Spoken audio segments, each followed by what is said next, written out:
আওয়ামী লীগের কিসের স্বৈরাচার? এইটা তো সন্ত্রাসীরা বলছে, জঙ্গলি আর সন্ত্রাসীরা। আমরা কি এইটা লিখি? কিসের লোক? ইংরেজকে পাঠাইছি, ইংরেজকে আবার কার লোক, আমি বাঙালি আবার কার লোক। জয় বাংলা।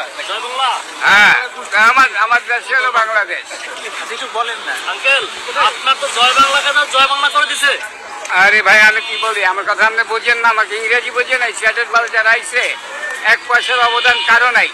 যে ইরশাদ বলেন, মাগির ভাইরা জিয়া বলেন, জামাত বলেন, কোন খানকির বলা এক পাই পয়সা দিয়ে উপকার করতে পারে নাই, ফুটকি মারছে।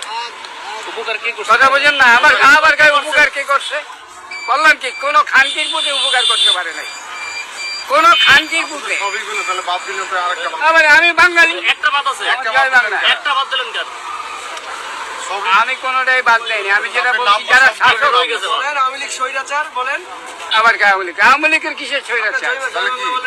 এইটা তো সন্ত্রাসীরা বলছে, জঙ্গলি আর সন্ত্রাসীরা। কেন?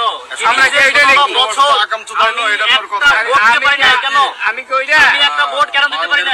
আরে ভাই আমি একজন নাগরিক, আমার হিসাব করে আমার চলতে হবে। আমরা কি নাগরিক না? হ্যাঁ, এগুলো বেরি মামলা করছে না, দেশের কি হয়েছে? আমরা কি কোঠা ভোট আন্দোলন, করি না? কোঠা আন্দোলন হয়েছে, আর এখন কি হয়েছে? আর বয়স্ক ওই যে এবার মানে এদের বয়স্ক 2 বছর বাড়াইতে হবে। ওকে ওকে আমরা জানি এইটা, আমরা এইগুলো এই যে যা দেখতেছি এইগুলো আমরা জানি না। বিরোধী দলের মতামতের চামচা